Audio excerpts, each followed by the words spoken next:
Oh, sa lahat ng viewers dyan ng Manager TV, please subscribe and click the notification button. God first. Good afternoon po, our The Action Man, Director J. De La Fuente.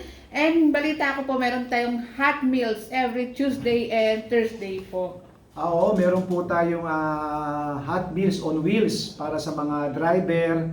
Kahit anong driver, pedicab, tricycle, taxi, grab, jeepney. Namimigay kami ng libreng lugaw, sopas, merong mineral water.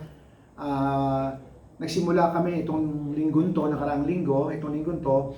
Nag-start kami noong Tuesday, Wednesday, tsaka kahapon. Ngayon babalik uli kami ng next Tuesday tsaka Thursday. Ano yan bali twice a week na magkakaroon kami ng libreng palugaw, mineral water sa mga iba't ibang terminal o iba't ibang sakayan. Kasi pati yung mga mananakay, yung riding public, pwede rin silang kumuha doon ng libreng lugaw tsaka mineral water. And sir, anong oras po pala yun? Nagsisimula kami ng alas 7 ng umaga. Meron kaming tatlong truck yun Alas 7 ng umaga, tatlong truck. Bawat isang truck merong load na tatlong kalderong malalaki. Kung minsan 4 na kaldero.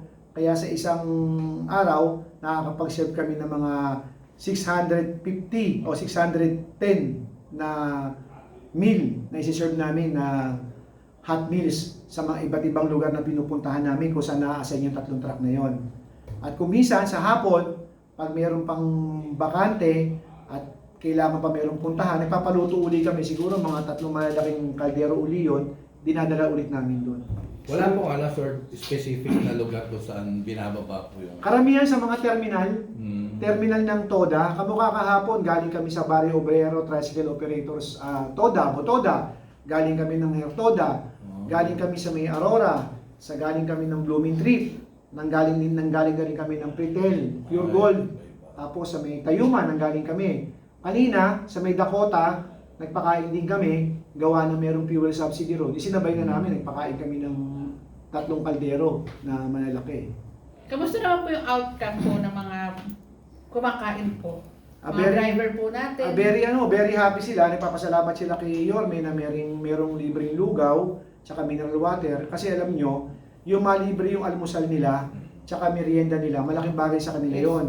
Kasi kung mag-aalmusal sila at magmimerienda sila ng mga halagang 50 pesos o 70, may susubi na nila yon, may tatabi na nila yon.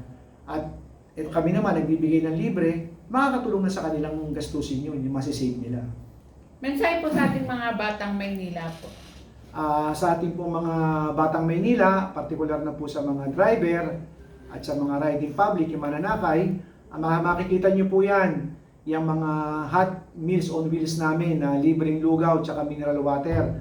Pag nakita nyo po, pumila kayo, lumapit kayo, libre po yan, para sa inyo po yan. Kahit papano, makatulong kami sa gitna ng taas ng gasolina ngayon. Ito po kasi base na rin sa mandato na ibinigay ni Yorme na tulungan yung mga mananakay at driver na makapagbigay kami ng libreng almusal at libreng merienda.